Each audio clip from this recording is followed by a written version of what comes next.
Okay, good afternoon, everybody, and welcome to today's Gray webinar titled Planning for the Future.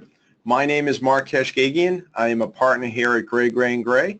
I've been here for 34 years, and I head up our restaurant franchise niche at the firm, and specifically work with many McDonald's owner-operators from all over the United States. And I would like to thank all of you for joining in today.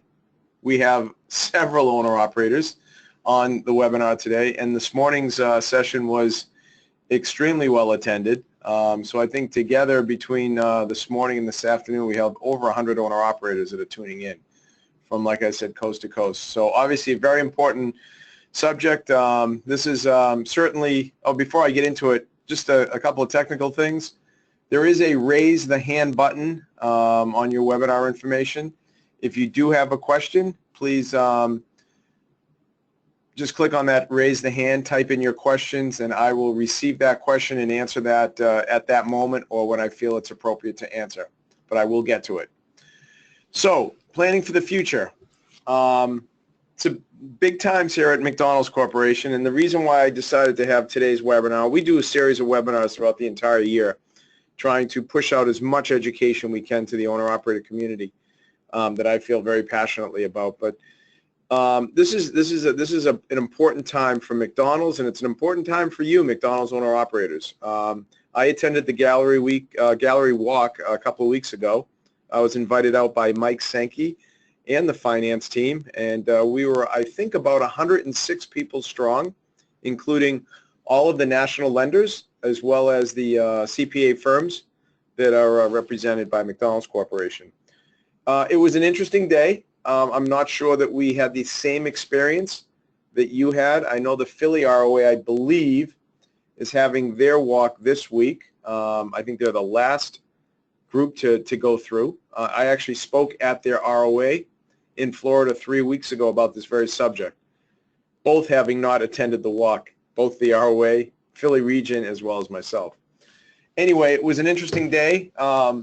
Heard lots of things about being bigger, being bolder, being innovative, creative, finally leading again. I know McDonald's has always been considered the gold standard in the QSR industry, but I think we may have taken a few steps backward over the years, and we aren't out there leading.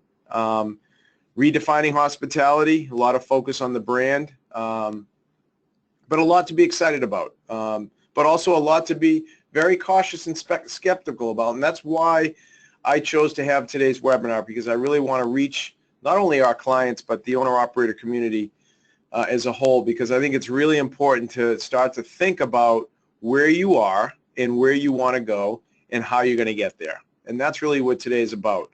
Unfortunately, I still don't have numbers and specifics to give you. I do know the company is going to partner. I will share with you some of the things that I heard Mike Sankey tell us, the finance group. But, you know, it's really important, you know, to understand, like I said, where you are and where you're going. One of the things that I found a little disturbing is that, you know, there's obviously a lot of focus on delivery, which I think is important. I attend the Restaurant Finance and Development Conference, which is held in Las Vegas every year. It's the largest QSR, fast casual food franchise show in the country. It's in November. It's called the Restaurant Finance and Development Conference. I attend every year. In fact, I spoke out there this year as a panelist on one of their panels. One of the biggest things that I heard when I was out there was delivery, that the industry is already engaged in delivery. So I'm glad to hear that McDonald's is moving in that direction. I thought the mobile digital app that I saw out there is very sleek. It's very, what I would consider, sexy. A lot of bells and whistles to it. I think it will be something that people will really get excited about. I think I'm excited about it. You know, curbside, all that stuff. Redefining hospitality, how we deliver service to our customers was amazing. But where I'm a little skeptical, and I have reason to be, and I think you all have reason to be as well, and that is that we've been down this road before. I know that a few years back, let's go 5, 6, 7 years back, when MRPs and rebuilds and reloads came on, and we were we were asked to do that type of significant reinvestment in our restaurants, and many of us, many owner-operators, a lot of our clients, did not find the increases that they would have expected in sales and in cash flow to help service that new debt that they took on in their organizations.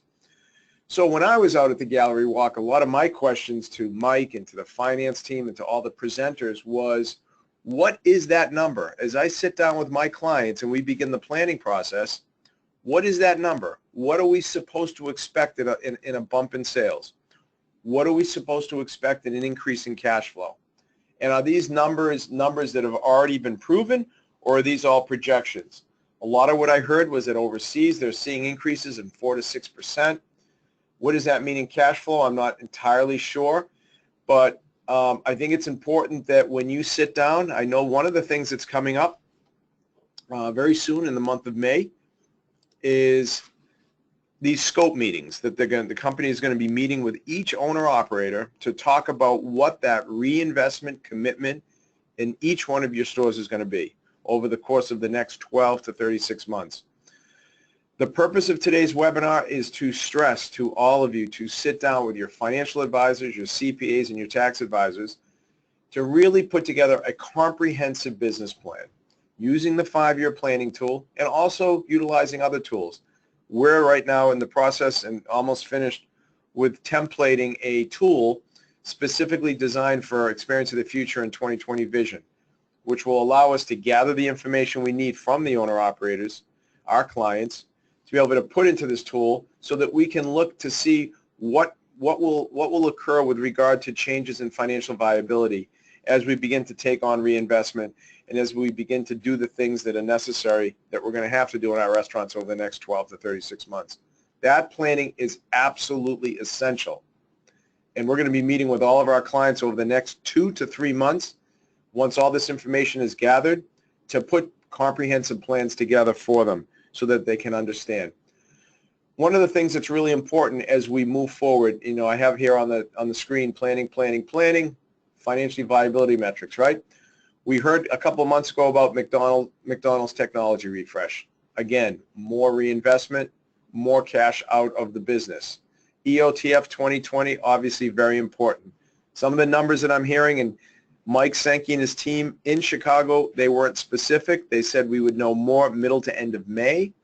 But, I'm hearing, on the low end, if you have a modernized restaurant that's going to need a dining room refresh, you could be somewhere in the low to mid twos, $200,000, $250,000. Obviously, that's with company partnering. I know on that dining room refresh, it's a 50-50 partnership. I know that there's other options out there, and we're told we're going to get more information this month, probably in the next week to two. But, it's taking all of that into consideration as we plan. There's other phased-in equipment purchases. I'm sure you heard about when you went on the gallery walk, whether it's a grill side cooler for the fresh beef, whether it's new grills, new platen grills. There are things, whether it's the prep table and the way food is going to be prepared going forward. These things all have to be considered when we do these plans. But even more important is our growth plan. Am I positioning myself for growth? That has to be part of the plan. I will tell you this, and as I spoke about this in Chicago with some of the bankers and McDonald's folks, I have to tell you, I'll be honest with you, if tax reform goes through as it is expected to go through, and we're not sure if that's going to happen in 2017 or 18. If you asked me a couple of months ago on a scale of 1 to 10, if tax reform would be passed in 2017, 10 being yes, 1 being no, I probably would have given it an 8 or an 8.5. I think that healthcare reform needs to happen first, and then tax reform will follow right along. Right now, my guess is more it's like a 6. But that's going to be really important because I will tell you this. When tax reform hits, there will be a fury of store sales. We already have owner-operators calling us that are thinking of retiring from the business in the next 3 to 5 years. If tax reform hits, they will be selling now, taking advantage of significant tax savings on the sale. I'm going to give you one quick example. Let's say you had a store that was worth $1 million and sold for $1 million and had very little basis because most of the assets were depreciated.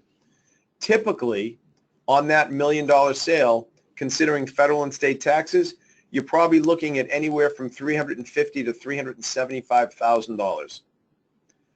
Now, with tax reform, I know Trump and his administration is suggesting a 15% business tax rate. I think they're shooting low to maybe settle at 20, but even if it's 20, which is the capital gains rates, you're talking on that sale saving up to $200,000 just on the sale of that one store. So there's huge savings, which is going to really drive people to sell their restaurants if, in fact, that's something that's somewhere in their near-term planning. So when we do these comprehensive business plans, we have to be positioned to, if growth is part of our plan, we have to position ourselves to be able to take on that growth. And that's building capital. I will tell you this. I heard it several times when I was in Chicago. McDonald's is a company that is focused on growth. It's focused on results. And it's focused on getting back all those guest counts that it's lost. And it will do everything in its power to make that happen. But I will tell you this. They are going to grow with owner-operators that are motivated, that are building cash, that are entrepreneurial, and that are running great restaurants and positioned for growth. I heard more than once in Chicago that there will be owner-operator organizations that will be much bigger, 10, 15, 20, 30 stores, okay? So, and with tax reform, you're going to see the owner-operator community in this country shrink, and it's going to shrink rapidly over the next 12 to 36 months. So if growth is part of your plan, we have to make sure that we're positioned for that type of growth. One other thing, when I was in Chicago, and I just kind of want to share this with you, I just want to throw that out there, just as a little food for thought, because like I said, I'm very passionate about the business and about our clients and you, our owner-operators. But think about this. Owner-operator organizations get to grow to 20 to 30 stores. Now, you don't have a next gen. Let's say you don't have a next gen, and your legacy, maybe 10 years from now, when you become of that age of considering retirement, today we're used to selling 2, 4, 5, 6, 7, 10 stores. Who is going to be positioned to be able to buy 30 restaurants if an owner-operator wants to sell their organization? I was thinking about that when I was in Chicago when they said that there's going to be these large organizations. And one of the things that I asked the finance team is, are we being short-sighted? Are we just thinking about today? What's going to happen 10 years from now when an owner-operator wants to sell their patch of stores that is maybe 25 or 30 restaurants? Who's going to be positioned from a cash point of view to be able to make that large purchase? I'm just throwing that out there. I want you to think about that in the back of your mind, as you move forward as well. Depreciation. When we talk about planning, and one of the things that comes into play when we're going to do this comprehensive business plan is we know we're going to make, we know we have reinvestment commitments in each one of our stores, and we know that with that there's going to be depreciation, but we have to be careful because accelerated opportunities may not be available with the significant reinvestment. Two things I want you to consider, and I think people may have been caught if they didn't have proper tax planning this year, but there are two accelerated depreciation provisions available to you as owner-operators. One is called Section 179 expensing, which allows you to write off up to $500,000 of 5-year property, which is most of the kitchen equipment and seating and decor that you put into your restaurants. And there's also bonus depreciation, which is writing off up to 50% of the cost of the asset. Bonus depreciation is only available to new assets. So even though you buy an existing restaurant and that asset is new to you, the IRS doesn't deem that asset to be new. It deems it to be used. The only new assets that you would purchase would be things that you're going to purchase relating to EOTF, an MRP, a rebuild. That's all new equipment to you. And as far as the IRS is concerned, they consider that new as well. But here's what I want to pay some attention to is, if in fact you buy a patch of restaurants and that costs you, let's say, $6 million, right? You probably have already exceeded that $2 million limit with regard to Section 179 expensing. right? Because 179 allows you to write off up to $500,000 with a $2 million cap. So with a very significant purchase, you may find that that accelerated depreciation provision that you've used in prior years is no longer available because you exceeded a cap. Just keep that in mind. And as you talk to your financial advisors and your tax people, make sure that you consider depreciation, because as we invest and reinvest into our businesses, we want to be able to take advantage of those types of write-offs. It might not necessarily make sense to take it all in one year, because what we got to look at is what each year presents to us over the course of the next 3 to 5 years, and to be able to spread out those provisions so that it makes the most sense. Cash availability and cash management, I can't stress enough how important it's now going to be to manage cash. I talk about 4 buckets all the time to my clients, right? The first bucket is the bucket of cash that's needed to run the business, to make sure that you're investing and capitalizing in your business to be able to have enough cash to do what you need to do short term. The next bucket is a bucket for reinvestment. We all know that this is coming down the line as we sit and have these scope meetings with the corporation over the next 15 to 35, 40 days. We're going to have a better understanding of what that dollar amount is going to be. So there's a bucket for that. There's a bucket of cash for growth.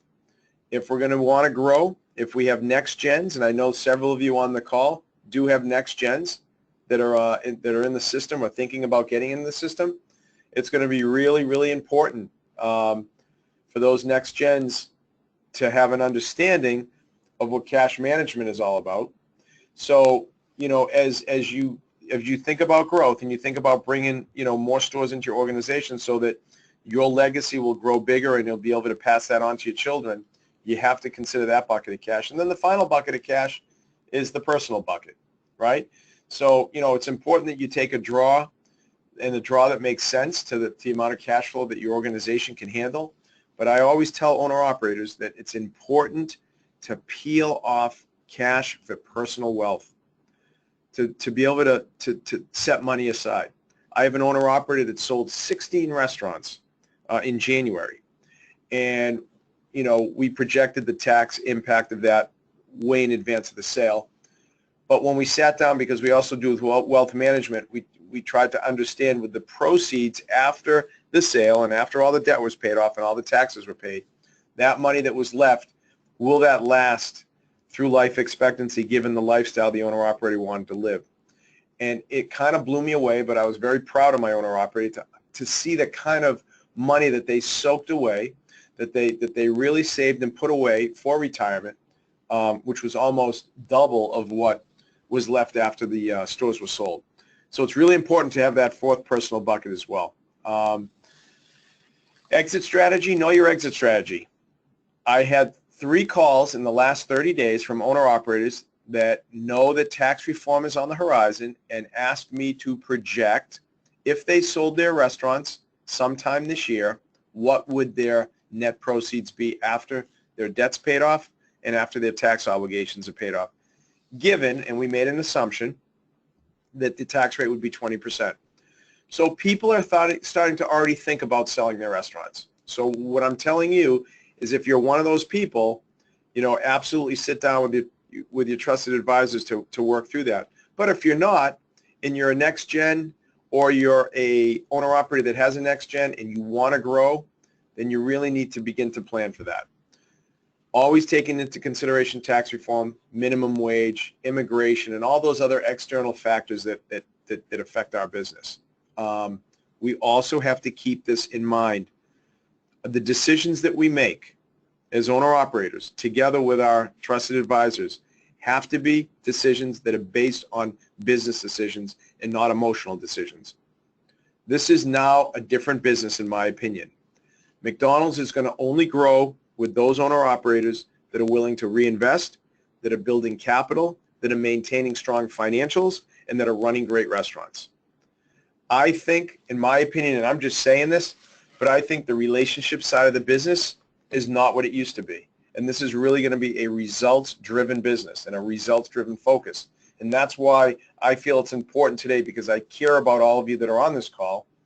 And I see by the listing of all the owner-operators that we do have several next gens on the call as well, which is great.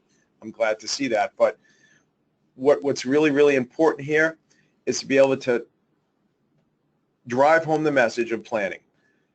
Engage in planning with your trusted advisors. Like I said, we're going to be doing it. You should be doing the same thing. Sitting down, once you have the facts, once you know the scope, putting all of that into a comprehensive business plan so that you can understand where the viability of your business is going to be throughout the next 2 to 3 years, and what kind of cash will be available after everything that you need to do, what kind of cash will be available to set aside for growth and to set aside for your personal wealth. That is so, so important. We can't lose sight of that.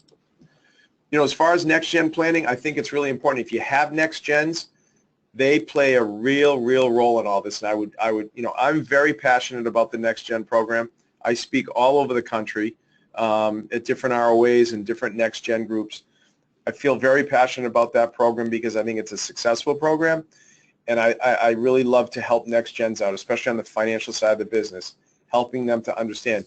But I think even more so, to protect that legacy that you've built as owner-operators, you know, we have to really play that balancing act, you know, to make sure that if, in fact, retirement and exit strategy is part of our plan in the next 3 to 5 years, we need to really think this through to make sure that we're positioning ourselves to be able to transfer ownership to our children, either via gifting or through purchase or a combination of both. But we have to have a well thought out plan about how that's going to work. In next gens, I just threw this in there because we had a lot of next gens on the morning call. I just kind of want to throw 3 things out at you, okay? Next gens, and even if there's parents that have next gens and the next gens aren't out there, next gens, when I talk about next gens, successful next gens, it's all about leadership. It's all about leadership. So I asked 3 questions. As next gens, or your children that are in the business, are they or are you aware of the blind spots that you have in your business today? Is your business performing and exceeding its goals? And am I able to be vulnerable in front of my colleagues and dare to be wrong? This, in my opinion, defines leadership in the McDonald's world, right? Being aware of knowing what your blind spots are and how to improve. Is your business performing and is the business performance exceeding its goals? And I love this one. Am I able to be vulnerable in front of my colleagues and dare to be wrong? That defines leadership. So next gens that are on the call, understand the importance of leadership as you move forward. But please, parents that have next gens, involve them in this comprehensive business planning that needs to take place. You know, have them understand the types of decisions that need to be made at the organizational level. Have them be exposed to how EOTF in 2020 will affect viability, financial viability moving forward. And I'm not saying it's going to affect it in a negative way. It could very much affect it in a positive way, and I hope it does. But again, very important is understanding what is that sales bump that you're going to use as you bring on and expend more capital, you know, to fill the requirements of the program. You know, when you do those projections, what type of cash flow increases and sales increases are you going to project? In my opinion, it is so important. Today, when I look at this program, honestly, when I look at this program, as owner-operators, the choice is simple. You're either in or you're out. And I hate to say it that way, but that's what I hear, and that's what I hear is coming out of regions. It's what I heard in Chicago. There's no negotiation, right? This is you're either in or you're out. So if you're in, you need to make sure you're positioned to be successful along the way. So, you know, in summary, when I look at where you are as an owner-operator, there are younger owner-operators out there, next gens that have just become owner-operators, registered apps that are now coming into the system that want to grow. You have to concern yourself with building cash for growth. Because if you're young or if you're a registered app and you're getting into the system right now, one of the most important things you need to focus on is to how you're going to build cash for growth. There will be owner-operators in this system that have 1 and 2 restaurants and that will be very successful and that will be able to last as a 1 or 2 store owner-operator. But the message that I heard in Chicago and the message that I continue to hear is that owner-operator organizations will grow to very large sizes. And that's why it's important, again, as tax reform comes on, store sales are happening, it's important to be able to have that cash to be able to grow your business. One thing we don't want to always do is 100% finance everything, because it will have an effect on our equity position. So it's really important to build that cash. Then you have owner-operators with strong financials. Several of you are in that category, right? So how are you going to utilize and leverage your financial strength for growth? That's the important question there. And how are you going to build wealth outside of McDonald's? Because like I said earlier, I feel that that's so important, is to build wealth outside of McDonald's. Owner-operators with weak financials, and there are several of them out there. How are you going to survive? That's your plan. That's your focus. And that's why comprehensive business planning, whether you have strong financials or weak, becomes crucial and essential to be able to survive and grow in this business. And then if you're that seasoned owner-operator considering retirement, that big question, do I sell now? What are my restaurants worth? And if tax reform will happen, okay? I can promise you that. One of our senior retiring partners is on the AICPA, works in the committee and attends conferences in Washington, D.C. I also serve on the Tax Reform Working Committee that McDonald's put together several years ago. We have quarterly tax updates and conference calls. Tax reform will happen. Question is, when will it happen and to what degree? So, like I said, 2017 is a possibility. I would say more likely 18, but you have to watch that. That's very, very important. If tax reform happens, it will be retroactive 1/1, most likely. But again, bear watching. It's very important because it will help you to make those types of decisions as to what to do. But I will tell you this. If you're thinking about an exit strategy and retiring, if tax reform happens, you got to pull the trigger because the savings will be amazing. And that's something you may want to sit down with your trusted advisors to kind of understand what that savings will be. So there you have it. Again, like I said, it's a new day at McDonald's, and it's really, really important to really sit down with your trusted advisors and go through that planning. Like I said, we're going to be doing it the next month to 3 months because as our clients have those scope meetings with the corporation and as they understand what their reinvestment commitment will be in each one of those stores, we'll be able to take that data and put it into our tool to be able to project cash availability, financial viability, and how we're going to move forward as an organization. So at this point in time, if you have a question, please feel free to hit that raise your button and ask the question. And otherwise, feel free. You have my telephone number and my email address. I am here. I am here for you. If you have a question, feel free to reach out to me and ask me. I would be more than willing to help you out. I think this is a really important time here in the business, and I think it's really important that all of you as owner-operators understand the process and how to work through this so that you can continue to be a strong owner-operator with strong financials positioned for growth, because growth will be there. So I do have a question coming in. So the question is relating to if I have any numbers as far as what the commitment will be. So I will tell you this. What I did here in Chicago from Sankey and the finance team is that on the low end with modernized stores, you could be in the low to mid twos. And then on the high end with full MRPs and obviously rebuilds even more, but with a full MRP, with company partnering, you could be anywhere from $400,000 to $600,000. So the reinvestment is significant. We were told that we're going to get a lot more information. I actually believe that information is coming out this week.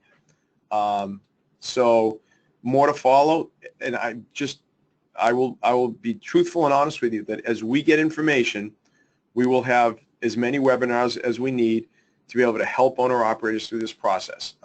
That's one of the things that we feel is necessary with regard to owner-operator education, especially when it comes to on the financial side. So we like to get our webinars out there when the information is relevant and when you can actually do something with it. I do have another question coming in. The likelihood, okay, you may have joined late. Likelihood of tax reform in 2017. Like I said, they are talking about tax reform in Washington, D.C. I think it comes after health care reform. I think we need to button that up. I still think it's conceivable to happen in the fourth quarter of this year. Again, stay tuned, more to follow. But again, it all depends on what the legislature does with regard to health care reform. That will set the tone for tax reform. Any other questions? I don't see any other questions coming in. So again, feel free to reach out to your trusted advisors, and really good luck. This is, like I said, it's a new day at McDonald's, and certainly exciting things that are about to happen. I know the company talked about investing $3 billion in all of this. So they're committed to get guest counts back and customers back into our restaurants, which is only going to help us. So again, look out for more future webinars. Good luck in the process, and feel free to reach out if you have any questions. Otherwise, have a fantastic rest of the day.